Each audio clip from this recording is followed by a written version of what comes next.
Bonjour et bienvenue dans Un autre chemin est possible, le podcast pour les personnes en chemin vers un métier de sens dans le bien-être ou l'accompagnement. Je suis Marion, je suis docteure en pharmacie et naturopathe pour vous aider à prendre soin de vous au quotidien et également coach pour accompagner les personnes dans leur reconversion et lancement d'activité vers les métiers du bien-être et de l'accompagnement. C'est un chemin que j'ai moi-même entrepris il y a 2 ans parce que je crois qu'un autre chemin est possible. Un chemin où l'on prend soin de soi, où notre activité professionnelle elle est riche de sens, elle est alignée avec nos valeurs et notre mode de vie, parce que je crois qu'on peut choisir et se réinventer. Ici, pas d'utopie. Dans ce podcast, je vous partage mon parcours, mes défis, mes victoires, mes réflexions et une dose d'inspiration pour traverser le chemin passionnant de l'entrepreneuriat tout en prenant soin de vous. Mais aussi des interviews de personnes inspirantes qui ont pris un autre chemin et qui vivent aujourd'hui leur activité. Après tout, si c'est possible pour elles, alors pourquoi pas pour vous? Si vous aimez ce podcast, vous pouvez me soutenir en vous abonnant sur vos plateformes d'écoute préférées, vous pouvez le noter ou laisser un petit commentaire et le partager autour de vous. Je vous laisse avec l'épisode.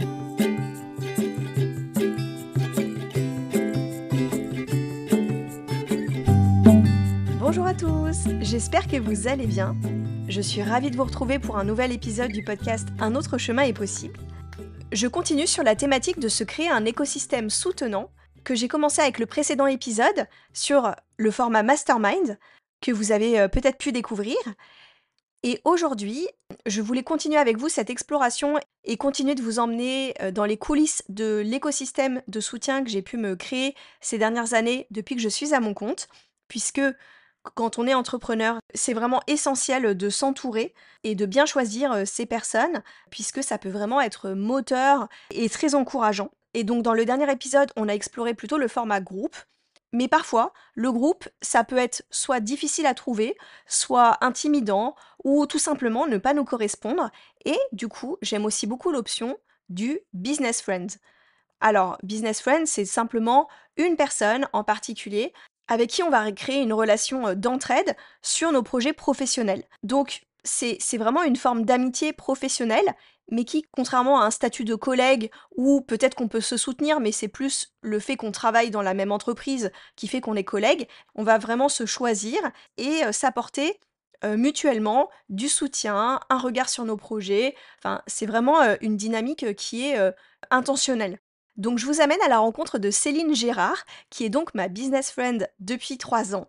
Et je vous partage notre échange sur justement ce que peut nous apporter notre relation de soutien et ce statut donc particulier de business friend que je n'avais pas avant d'être à mon compte. Donc je vous laisse avec la discussion et je vous retrouve à la fin de l'épisode.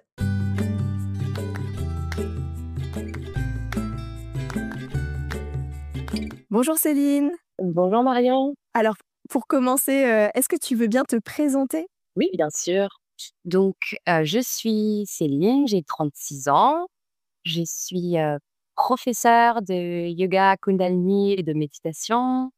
Je suis également coach et consultante en communication, ce qui était mon ancien métier, mais que je continue finalement à exercer encore aujourd'hui.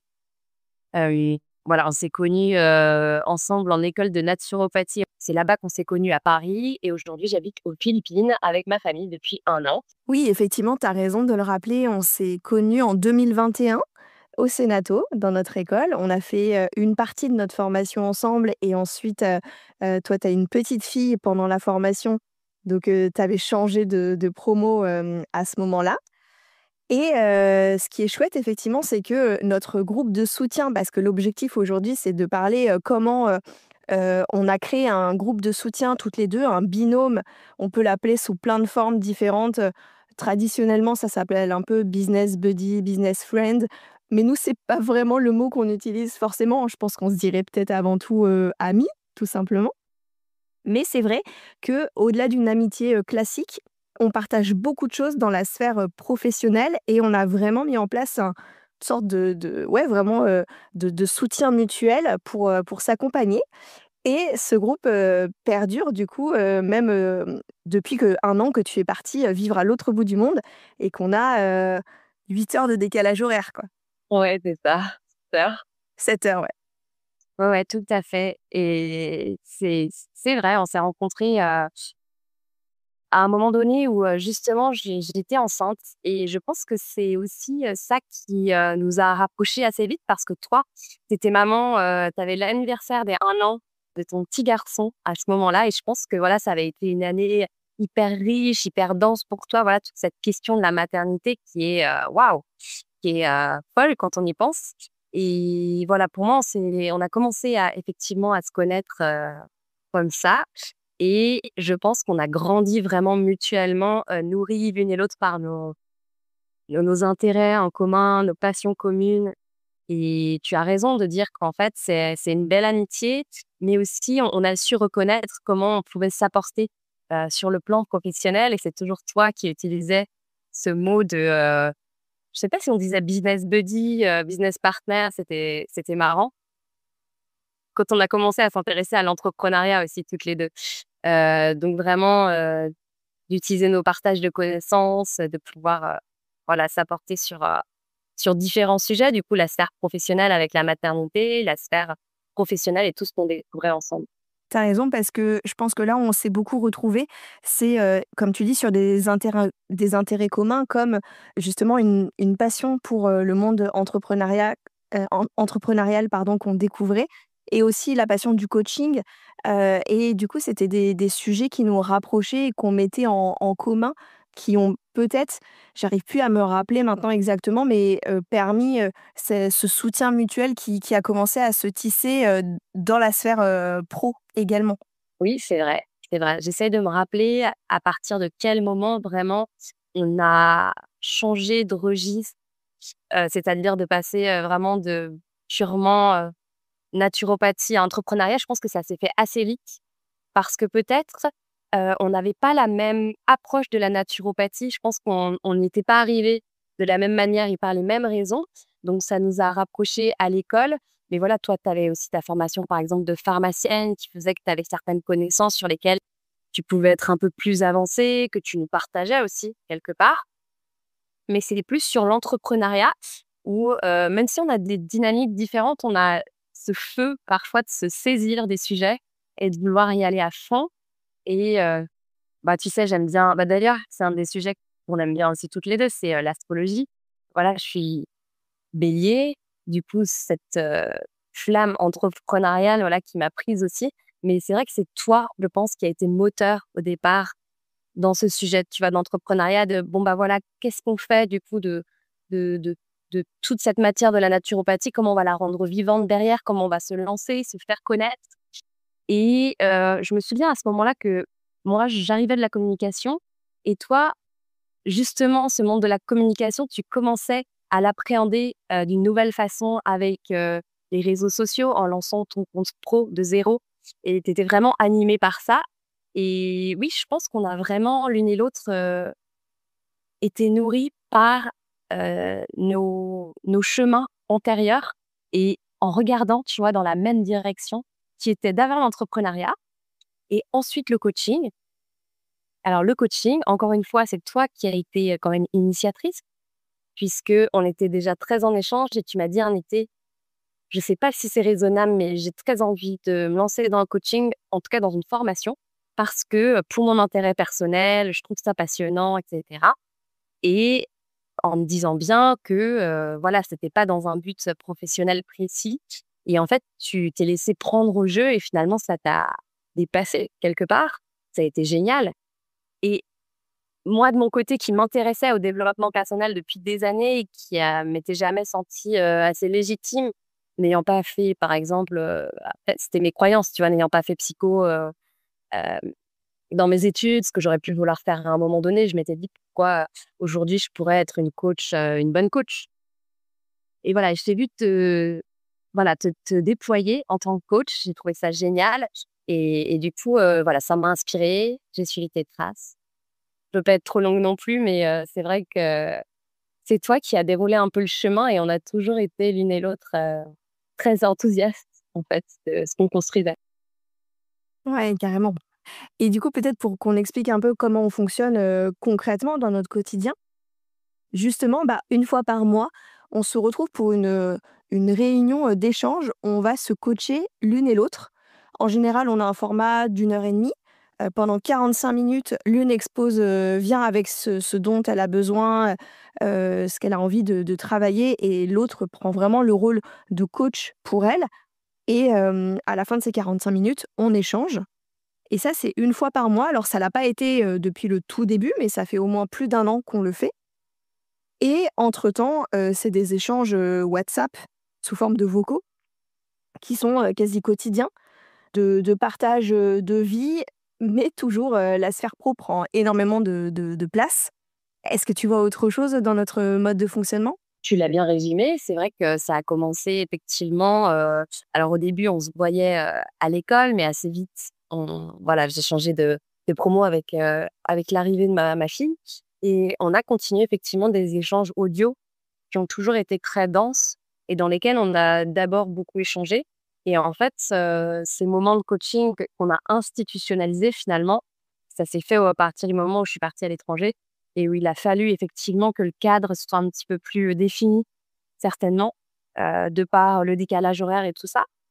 Donc, je ne sais pas exactement qu'est-ce que je pourrais ajouter à ta question, si ce n'est qu'effectivement, j'ai trouvé ça bien, en fait, qu'on puisse quelque part continuer à être dans cette, matière un peu floue entre le pro et le perso dans les échanges audio, mais qu'on décide vraiment de se créer un moment qui est lié pour, hem, nos projets pro et vraiment un espace de confiance, mais dans lequel on sait qu'on va pouvoir, avancer, aller de l'avant avec quelqu'un qui à la fois, toi ou moi, on se comprend et on se soutient énormément, ouais.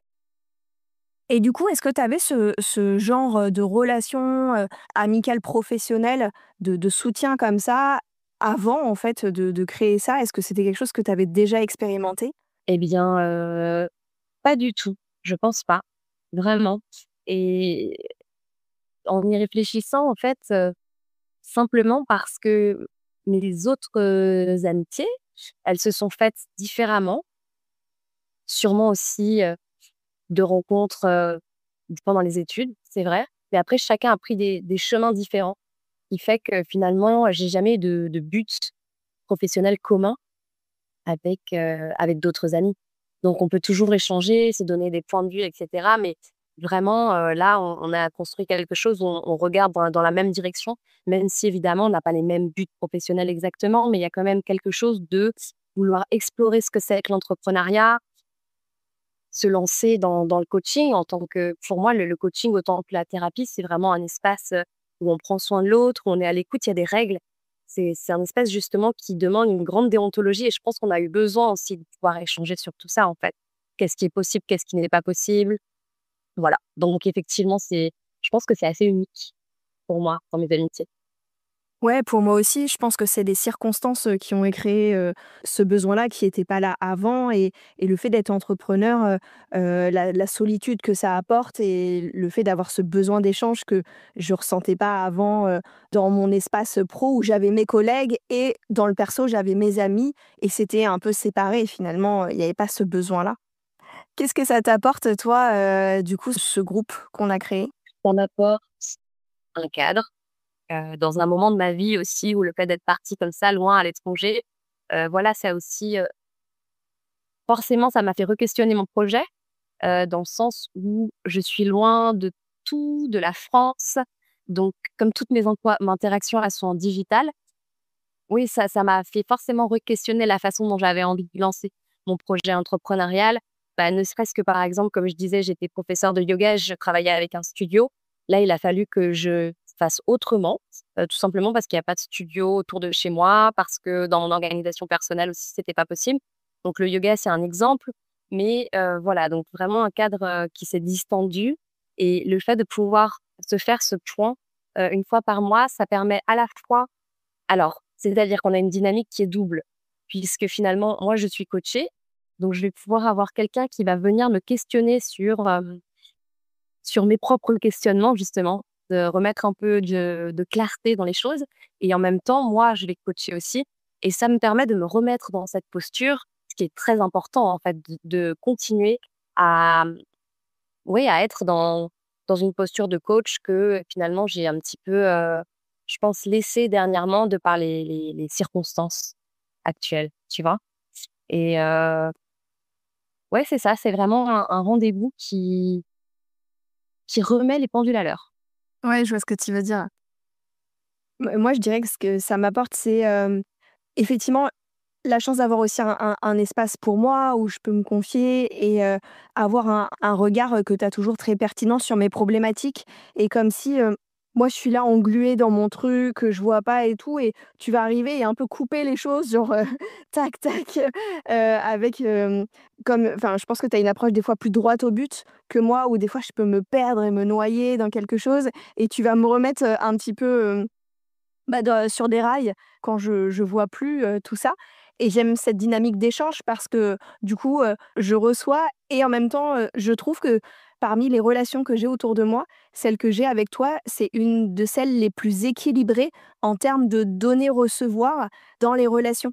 Ça, c'est vraiment un truc fort que je remarque. Ouais, c'est vrai. Mais tu vois, je m'aperçois que quand j'entends ta réponse, j'ai l'impression d'avoir effleuré finalement, ta question. Parce qu'en fait, c'est pas qu'une question de cadre. Le cadre, voilà, c'est ce que c'est, tu vois? C'est le fait d'avoir institué ce moment. Mais si vraiment je dois rentrer dans qu'est-ce qu'on s'apporte pendant ce moment, oui, oui, je suis tout à fait d'accord avec toi. En tout cas, moi, ce que tu m'apportes, clairement, c'est une forme de, je trouve que tu as une grande perspicacité, comme si tu pouvais, tu vois, percer, voir à travers les gens et à travers leurs discours.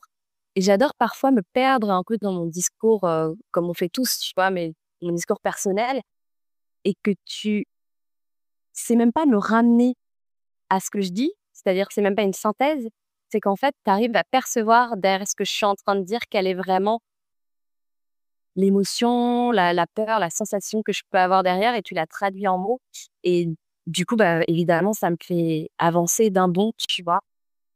Ouais, c'est assez fort. Vraiment, je te trouve très douée pour arriver à voir ce que les gens ne voient pas, tu vois? En eux et dans leur discours. Merci. Hem, je suis un peu troublée.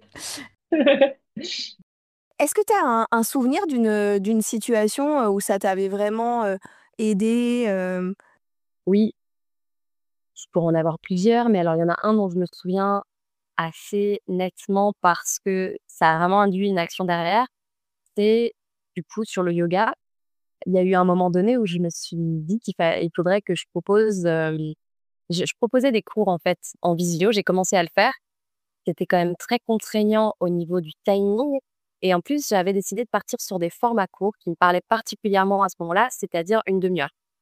Donc je faisais une demi-heure le mardi, qui était l'après-midi pour moi, le matin pour la France et au bout d'un moment, je me suis dit: «Bon, ça marche pas, c'est quand même compliqué en fait d'arriver à se réunir sur ce créneau». Et j'avais vraiment le désir de créer une plateforme de yoga, tu vois? Et de la commencer. Et je pense que j'ai toujours été freinée par, les questions techniques, de comment je m'y prends, ça va pas forcément être, aussi bien que je le voudrais et cetera. Voilà, donc je tournais autour du pot et je sais qu'on a eu une séance, lors de laquelle j'ai exposé, en fait, mes doutes, comme si, en fait, j'étais en train de balayer l'idée de le faire parce que je me disais: «Bon, ça sert à rien de faire ce programme que je voulais lancer pour la fin de l'été». Et je sais plus comment, mais tu as réussi à me effectivement, à me décomposer les choses et à me rendre, la tâche simple, vraiment, rien qu'au niveau de l'esprit. Je me suis dit: «Mais en fait, bien sûr, elle a raison, il faut que je le fasse, il y a que ça à faire, en fait». Et je l'ai fait, tu vois? Et je l'ai fait vite, ça s'est bien passé et aujourd'hui, cette plateforme, elle existe et même si c'est encore un balbutiement, les tout débuts et ben, du coup, je peux dire, tu vois, que maintenant j'ai ma plateforme de yoga, que je propose des cours dessus. J'ai quelques élèves et des très bons retours de mes élèves qui me font vraiment chaud au cœur et ça, c'est grâce à toi, tu vois? Vraiment. Parce que, je crois même que tu m'as même un peu donné l'idée, je me souviens plus, mais c'est possible. non, je crois pas. Tu as toujours eu cette envie de faire ce studio de yoga, mais oui, oui, en tout cas, donner l'impulsion d'y aller vraiment, là où tu esquivais peut-être un petit peu. Et oui et pour rebondir sur ce que tu disais tout à l'heure, par rapport à la perspicacité, moi, c'est aussi quelque chose que je reconnais vraiment, chez toi et notamment, moi, après chaque séance, je relis toujours les notes et il y a toujours au moins une phrase qui est un peu comme, magique pour moi. C'est genre la phrase qui résume pareil exactement ce que je ressentais sans que j'arrive à y mettre les mots dessus et qui va m'accompagner et tu vois quand donc moi je suis assez organisée et du coup, toutes les semaines, dans mon j'ai un petit tableau où je mets un peu, bah, tout ce qui s'est passé dans ma semaine et y compris mes temps forts et des phrases qui m'ont marqué, des citations. Ça me permet, de quand je fais les bilans, de retrouver des traces de tout ça et tu vois, quand je faisais mon bilan de l'année, il y avait plusieurs, phrases qui étaient issues de nos sessions qui avaient pu permettre des déclics à ces moments-là et que je retrouvais, que j'avais noté et qui avaient permis, ouais, d'apporter de l'éclairage dans mon année, d'apporter de la lumière, quoi et ça, c'est vraiment, bah, pour moi, c'est enfin, finalement, ce qu'on on traduit, toutes les 2, c'est vraiment la puissance, du coaching, en fait et d'avoir, ce regard extérieur, qui est très fort, hein. Ouais, c'est clair. Pour terminer, toi, tu penses que tu pourrais, du coup, aujourd'hui, faire sans ce type, de binôme soutien, ou, est-ce que c'est un truc que tu as envie d'encourager, les gens à faire, en tout cas? Alors si je suis totalement honnête, tu vois? Je me dis: «Bien sûr que je pourrais faire sans». Parce que la plupart des gens font sans. Tu l'as très bien dit, en fait, c'est la puissance du coaching et c'est aussi, je pense, se connecter à l'énergie de quelqu'un d'autre. Je sais que ça, c'est très puissant. Moi, je travaille quand même beaucoup autour des thèmes de l'énergie et en fait, on s'aperçoit que des moments qu'on passe avec des personnes, que ce soit en digital ou en vrai, eh ben, en fait, on absorbe un peu de l'énergie de ce qu'ils veulent bien nous donner, ce qu'on voilà, entre les échanges du donner et du recevoir et donc voilà, ça, je me dis effectivement, c'est vraiment hyper intéressant. Donc oui, effectivement, on peut s'en passer, mais en fait, je trouve qu'on est dans une ère aujourd'hui dans laquelle si le coaching est apparu, c'est pas pour rien, tu vois? C'est pour, aider à résoudre, en fait, des questions qui touchent individuellement les personnes aujourd'hui et qui touchent les personnes, oui, je dirais individuellement et même collectivement. Donc du coup, en fait, tous ces espaces commencent à se créer de manière différente, ils font sens et j en fait, j'ai la même intime conviction que c'est ce qui va se passer au fur et à mesure du temps, tu vois? On parlait aussi, puisqu'on a des conversations en audio comme on expliquait, on parlait du fait de pouvoir être dans des groupes de femmes, tu vois? Des groupes de coaching et tu me disais que tu étais en train de finir un de ces groupes et que tu sentais que tu avais envie de continuer, cette dynamique autrement, tu vois? Et ça, c'est quelque chose que j'observe un peu partout et je me dis effectivement et puis la dynamique aussi des groupes de femmes et je trouve ça extraordinairement riche. Du coup, oui, j'inviterais les gens à essayer s'ils ont la curiosité de ça, quoi, en fait, de cet espace complètement. Enfin, d'un espace à 2 en binôme ou à plus, quoi. Ouais, carrément et peut-être que l'espace à 2 est plus «accessible» entre guillemets, peut-être plus facile à trouver dans un premier temps et peut-être pas, hein, mais c'est plus facile des fois d'aller vers une personne que d'aller vers un groupe. Oui, oui, complètement et après, en fait, effectivement, si on prend pas quelqu'un, heu, un coach, par exemple, c'est-à-dire, quelqu'un autour de nous qui serait coach, qui nous inspire, avec qui on a envie de travailler, ne serait-ce qu'effectivement d'avoir, une amie, un ami qui et avec qui on peut identifier des objectifs en commun ou des choses sur lesquelles on peut s'apporter, de pouvoir, mettre en place un petit rendez-vous, même d'1 heure, tu vois? Toutes les 2 semaines, tous les mois, ou même se voir en vrai, ce qui est génial, en fait, je trouve, autour d'un thé, d'un café. Bah, ouais, je pense que ça mérite de ouais, d'être une bonne initiative. En tout cas, c'est intéressant de ta part de soulever le sujet. Merci Céline, bah, c'était chouette d'avoir cet échange, ensemble et puis j'espère que ça inspirera encore d'autres personnes à trouver, leur petit binôme de soutien pour les accompagner. Merci à toi Marion et oui, je souhaite à tout le monde de trouver, un binôme, comme le nôtre. À bientôt.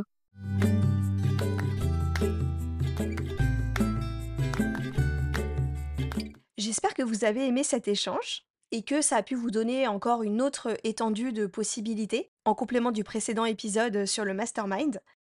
À travers, ces 2 partages, j'espère avoir, réussi à vous montrer que, même en tant qu'indépendant, on n'est pas obligé d'avancer seul, que ce soit au travers d'un groupe ou avec un binôme. Je pense vraiment que s'entourer des bonnes personnes, ça peut tout changer et qu'on n'est pas obligé de choisir, on peut très bien avoir les 2. C'est ce que je fais et ça me correspond, très bien puisque chaque personne va nous apporter des énergies différentes et voilà, après l'essentiel c'est de s'y retrouver en termes de temps à y consacrer. Mais j'aime bien justement, naviguer entre, ces différents groupes, pour, bah, avoir des énergies, différentes et je sais que telle personne va pouvoir peut-être plus m'aider sur certains sujets et une autre, sur encore d'autres sujets. Du coup, c'est très complémentaire tout ça Dans tous les cas, ce qui est essentiel, c'est vraiment, de créer un cadre qui est clair et je pense vraiment que avoir des réunions qui sont institutionnalisées, c'est-à-dire avec une récurrence, avec une forme d'ordre du jour, avec un timing précis, une répartition de temps de parole, à mon sens, c'est vraiment clé pour, avoir un bon fonctionnement et aussi que les attentes des uns vis-à-vis des autres, elles soient claires et elles soient exprimées. Donc ça, c'est vrai que ça demande, d'être au clair avec nos attentes et de savoir, les partager. Donc c'est vraiment encore une fois, la clé, c'est souvent la communication, hein, entre les personnes. À vous de trouver, quel est le cadre qui va vous correspondre. Moi, j'ai besoin de quelque chose de très structuré. D'autres personnes vont préférer quelque chose de plus souple. Ça, c'est vraiment, à vous de voir. Je trouve que le côté binôme se rapproche beaucoup plus, quelque part, d'un coaching individuel. Effectivement, c'est ce qui transparaît beaucoup dans notre échange avec Céline. Du fait que toutes les 2 on a une formation de coach, on peut s'apporter, cet outil du coaching l'une et l'autre. Néanmoins, même si on n'a pas fait une formation de coach, à partir du moment où on offre à une personne un espace d'écoute, un regard extérieur, un questionnement, en fait, on va quand même vraiment l'aider. Donc, je pense que même voilà, même sans avoir fait de formation, on aura un apport et c'est ça qui est aussi important, vraiment de ne pas douter de l'apport qu'on peut avoir aux autres. Donc je serais curieuse de savoir où est-ce que vous en êtes après ce deuxième épisode, dans vos réflexions, si, ça vous a donné envie de créer un groupe mastermind ou, de trouver un binôme, de soutien. Je sais que ça m'est déjà arrivé auprès des personnes que j'accompagne de, connecter des personnes justement où je vois qu'elles sont dans des thématiques, similaires ou au même état d'avancement de leur activité, de leur proposer de les mettre en relation pour justement qu'elles puissent s'entraider et je pense que c'est vraiment, essentiel. Merci d'avoir écouté cet épisode et comme toujours, n'hésitez pas à le partager autour de vous, à mettre une note sur Apple Podcast ou Spotify et à venir échanger avec moi sur Instagram si vous avez justement envie de me faire un retour par rapport à cet échange. Je vous retrouve prochainement pour un prochain épisode pour clôturer cette thématique de se créer un écosystème soutenant avec ma prochaine invitée avec qui on ira davantage creuser les dynamiques collectives dans l'accompagnement. Je vous dis à très bientôt pour ce prochain épisode et d'ici là, prenez soin de vous.